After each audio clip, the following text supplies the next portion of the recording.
Stroke के बाद आपका जो हाथ और बाजू है उसकी मूवमेंट बहुत मुश्किल से आती है। अगर उसको सही डायरेक्शन में हम एक्सरसाइजेस करवाएं पेशेंट को तो उनका बाजू बेहतर हो जाता है। Welcome to our YouTube channel. देखिए, आपकी एल्बो की फ्लेगियन और एक्सटेंशन होना बहुत ज़रूरी है। फ्लेगियन तो हो जाती है, एक्सटेंशन नहीं होती। अब देखें कि आप हाथ को इकट्ठा तो कर लेते हैं लेकिन वो खुलता नहीं है। कुछ लोगों को ये प्रॉब्लम आती है कि उनका हाथ जो है वो इकट्ठा नहीं होता, बिल्कुल दूर होता है। कुछ लोगों को ये होता है कि वो इकट्ठा हो जाता है, खुलता नहीं है। Different condition according, different stroke की कंडीशन अकॉर्डिंग कुछ लोगों को जो है वो स्पास्टिक पैटर्न होता है, कुछ लोगों का फ्लासिड होता है। यानी कि एक में बिल्कुल बाजू बेसूद है, साइड पे अकड़ा हुआ है, एक में जिस्म के अंदर घुसा हुआ है। ये डिफरेंट पैटर्न्स होते हैं जिन्हें हम साइनर्जिक मूवमेंट्स और पैटर्न कहते हैं। अब देखिए, आपके कुदरती हमारा जो हाथ है उसके अंदर वाला हिस्सा जो है उसमें कुदरती ताकत होती है कि वो अंदर इकट्ठा हो जाता है, आपके जिस्म के अंदर घुसने शुरू हो जाता है। तो उसको बेहतर करने के लिए हम जो है ये फ्लेगियन एक्सटेंशन एक्सरसाइज करवा रहे हैं रेजिस्टेंस के साथ, यानी कि वज़न के साथ। आप देखें कि ये वज़न है और ये अब इसको उठा रहे हैं। अभी इनके हाथ में अभी स्ट्रेंथ डेवलप हो रही है, दूसरे हाथ की असिस्टेंस से जो है ये इसको उठा रहे हैं। देखिए, स्ट्रोक रिहैबिलिटेशन के बेनिफिट्स क्या होते हैं, आपको क्यों करवानी चाहिए स्ट्रोक की रिहैबिलिटेशन। आप ऐसे भी तो ज़िंदगी गुजार सकते हैं। देखें, ये एक डिसेबिलिटी है। डिसेबिलिटी से मुराद कि आप जो है वो किसी पर डिपेंडेंट है। हमारा जो मेन गोल होता है, आपको कुछ चीज़ें बताता हूँ कि हम इसमें क्या क्या चीज़ें ठीक करते हैं, क्या क्या चीज़ें गाइड करते हैं और पेशेंट को कितना फ़ायदा होता है।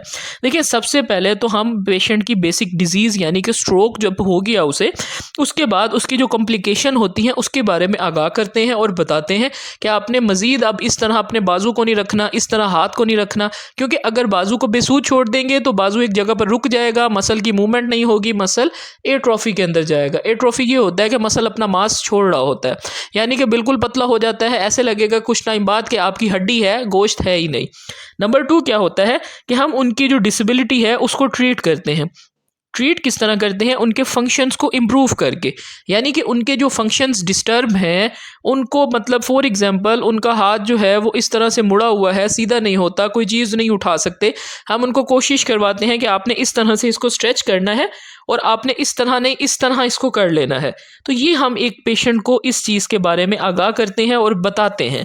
उसके बाद नंबर 3 हमारे पास क्या होता है रिहैबिलिटेशन का गोल, कि हम पेशेंट को प्रोवाइड करते हैं अडाप्टिव टूल। यानी कि ऐसी चीज़ें उनको एडजस्ट कर देते हैं कि आपने, अगर आप इस तरह नहीं कर सकते तो आप इसको इस तरह से पकड़ लें। अब जैसे ये एक्सरसाइज कर रहे हैं, इनको जो है वो एक हाथ से नहीं उठाया जा रहा, तो मैं इनको कह रहा हूँ कि आप अपना दूसरा हाथ भी इस्तेमाल कर सकते हैं। तो इसको करने से क्या होगा कि हम इनकी जो टूल्स हैं उनको अलर्ट कर रहे हैं। यानी कि अल्टरनेट तौर पे आप इसको ऐसे नहीं, ऐसे भी यूज़ कर सकते हैं। और दूसरा क्या है कि आप इन्वायरमेंट में चीज़ों को किस तरह से लेकर चल सकते हैं। यानी कि आपके घर की सीढ़ियाँ हैं तो आप उसे किस तरह से उतरेंगे।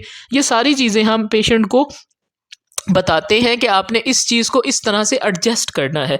उसके बाद नेक्स्ट हमारा गोल क्या है कि हम पेशेंट को बताते हैं, उसको टीच करते हैं कि आपने इस तरह से ये चीज़ करनी है, अगर आप ऐसे नहीं कर सकते तो आप इसको ऐसे कर लें। उसके बाद उनकी फैमिली को भी गाइड किया जाता है कि आपने इनकी हेल्प कैसे करनी है। अगर एक पेशेंट बिल्कुल बेड रिडन है, आपने इसको किस तरह से उठा कर बिठाना है, किस तरह से आपने इनको हरकत देनी है, कहाँ से आपने पकड़ना है, कहाँ से नहीं पकड़ना।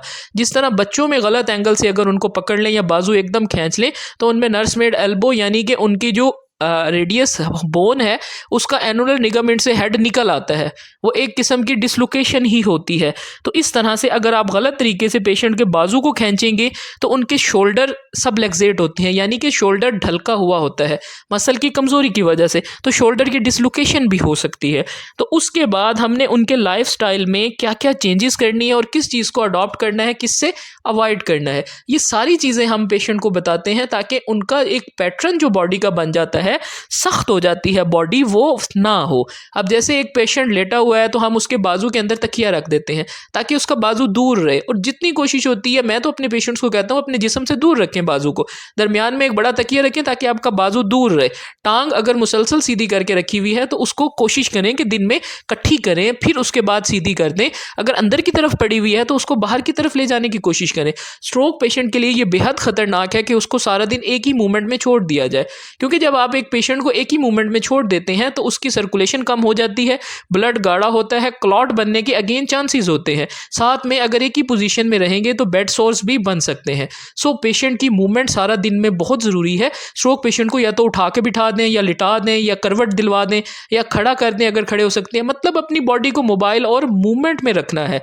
अगर आप मूवमेंट नहीं करेंगे तो आपको बहुत कॉम्प्लिकेशन आपको लाइफ में फेस करनी पड़ेंगी। क्योंकि देखें, अगर आप स्ट्रोक पेशेंट को एक ही पोजीशन में छोड़ देंगे तो उससे क्या है कि उसका वो जो प्रेशर वाला हिस्सा है, यानी कि दो चीज़ें होती हैं, या तो आपकी एड़ियों के नीचे, या आपकी हिप्स के नीचे, और या आपकी कमर के ऊपर वाले हिस्से में जो आपका बेड के साथ ज़्यादातर कॉन्टैक्ट रहता है, उस एरिया में प्रेशर सोर्स, बेड सोर्स बनने के चांसेस होते हैं। और अगर मोबिलिटी, हरकत नहीं होगी तो आपका ब्लड क्लॉट होना शुरू हो जाएगा। तो क्लॉटिंग की वजह से भी कॉम्प्लिकेशंस आती हैं और मैक्सिमम चांसेस होते हैं कि आपका अगेन कोई क्लॉट आपकी बॉडी में बने और आपके ब्रेन में या हार्ट में जाकर आपको या तो हार्ट अटैक की तरफ ले जाए, या आपको स्ट्रोक अगेन भी हो सकता है।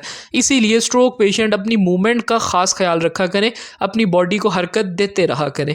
होप सो आप लोगों को ये वीडियो पसंद आएगी कि स्ट्रोक रिहेबिलिटेशन के क्या बेनिफिट्स हैं। वो ये सब बेनिफिट्स होते हैं जो आप लोगों से शेयर किए जा रहे हैं। आप बताएं कि वीडियो कहाँ से देख रहे हैं। लाइक एंड कमेंट लाजमी किया करें। अपना आप बहुत ज़्यादा ख्याल रखें।